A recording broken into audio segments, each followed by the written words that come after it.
부채에 대한 연습 문제를 보도록 할게요.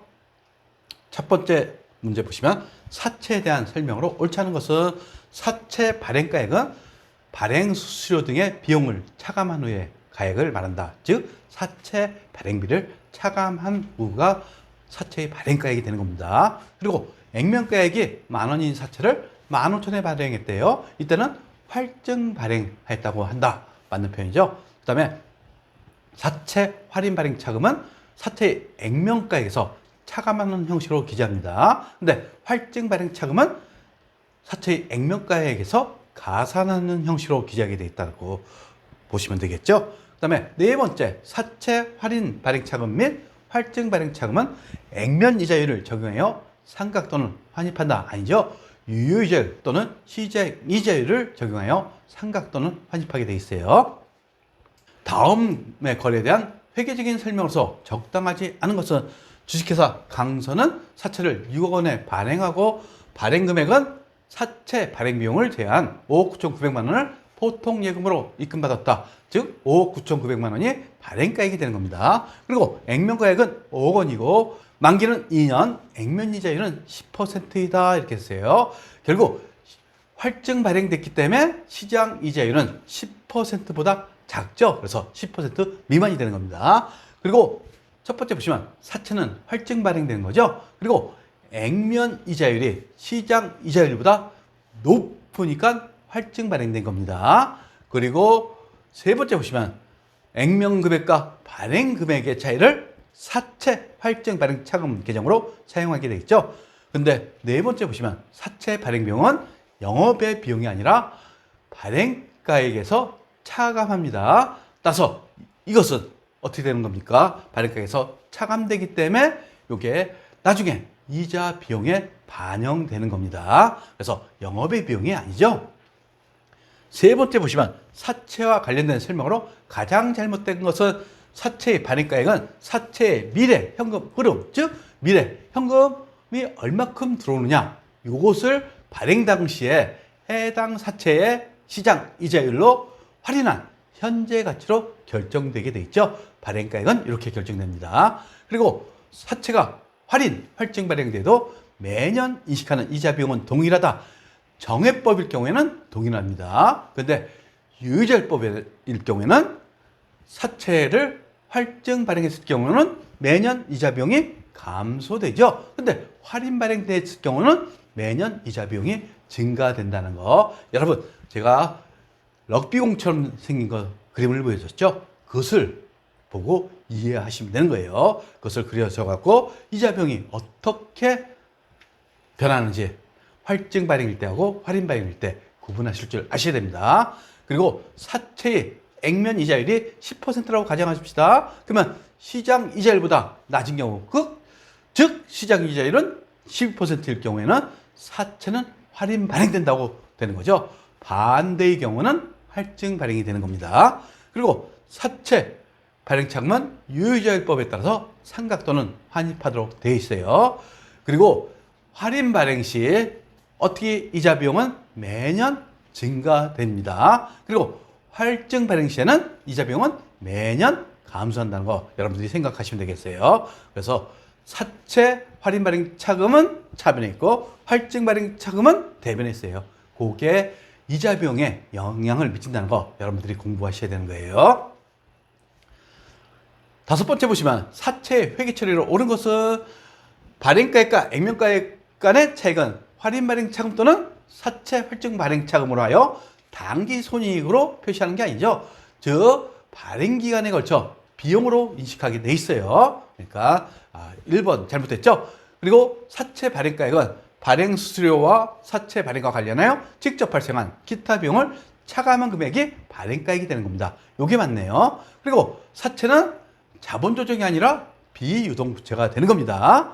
그리고 사채 할인 발행 차금은 유효이자율법 또는 시장이자율법으로 상각한다고 생각하시면 되겠죠. 정액법은 매년 일정하게 하기 때문에 기업회계 기준에서는 이 방법은 인정되지 않아요. 그래서 유효이자율법 또는 시장이자율법으로 상각하게 되어 있습니다.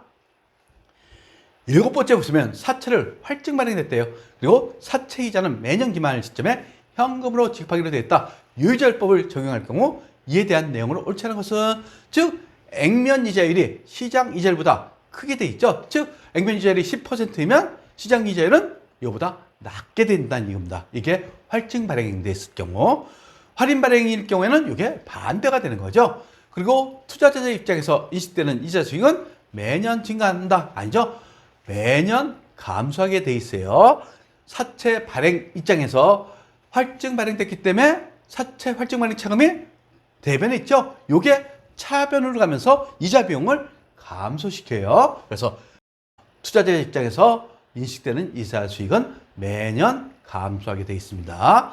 그리고 사채 발행자 입장에서 사채 활증 발행 차감 상각액은 매년 증가한다. 이것은 전산회계 1급에서도 나왔던 얘기입니다. 활증 발행 차감이나 할인 발행 차감도 상각액은 매년 증가하게 되어 있습니다. 그리고 투자자에게 지급되는 이자 비용은 매년 동일하다. 이게 액면 이자를 얘기하는 거죠. 즉 액면가액 곱하기 액면 이자율을 곱한 게 액면 이자가 되는 겁니다. 이게 현금으로 지급되는 거죠. 이것은 매년 동일하게 되어 있어요. 아홉 번째, 충당 부채로 인식할 수 있는 요건이 아닌 것은 과거 사건의 결과로 현재 법적 의무 또는 의제 의무가 존재한다. 이게 부채의 정의가 되는 겁니다. 그리고 당의 의무를 이행하기 위하여 경제적 효익이 내재된 자원이 유출될 가능성이 매우 높아야지 충당 부채가 되는 거죠. 그리고 세 번째 보시면 지출의 시기 및 금액을 확실히 추정할 수 있다. 이럴 때는 확정 부채가 되는 겁니다. 따라서 충당 부채 요건이 아니죠. 그래서 네 번째 보시면 이때 의무 이행에 수행되는 금액을 신뢰성 있게 추정할 수 있어야지 충당 부채로 인식하게 돼 있어요. 따라서 충당 부채는 유출 가능성이 매우 높고 신뢰성 있게 추정이 가능할 게 이때 충당 부채로 인식하고, 나머지 어느 정도 있거나 아니면 신뢰성 있게 추정이 불가능해 이럴 경우에는 우발 부채로 주석 공시하고, 유출 가능성이 거의 없어요. 이때는 공시하지 않습니다. 11번째 보시면 충당 부채, 우발 부채 및 우발 자산에 대한 설명으로 틀린 것은 우발 부채는 부채로 인식하지 않죠. 다만 주석으로 기재하게 돼 있어요. 그리고 우발 자산은 이것은 자산으로 인식하지 않습니다. 그래서 우발 자산은 우발 이익이라고 생각하시면 돼요. 결국 이것에 대해서는 이익을 인식하지 말라는 것은 결국 이익을 적게 계산하는 얘기죠. 그래서 보수주의 관점에서 우발 자산은 자산으로 인식하지 않습니다. 그리고 우발 부채는 자원 유출 가능성이 아주 낮지 않아 주석에 기재하게 되어 있죠. 아주 낮은 경우에는 주석에도 기재하지 않습니다. 그 다음에 충당 부채는 그 자원의 유출 가능성이 매우 높은 부채이고, 그리고 그 금액을 신뢰성 있게 추정할 수 있는 경우에 충당 부채가 되는 겁니다. 즉 3번, 4번 요 두 조항을 충족시켜야지 충당 부채가 되는 겁니다. 13번째, 사채와 관련된 설명으로 잘못된 것은 사채의 발행가액은 사채의 미래 현금 흐름을 발행 당시 해당 사채의 시장 이자율 또는 유효이자율로 할인한 현재 가치로 결정되게 돼 있죠. 이게 발행가액을 결정합니다. 나중에 전산세무 1급 요거 갖고 이제 우리는 계산할 거예요. 그리고 계산 문제가 나옵니다. 그 다음에 사채 발행 차금은 유율자법의 상각 또는 환입하도록 되어 있다. 맞는 표현이죠.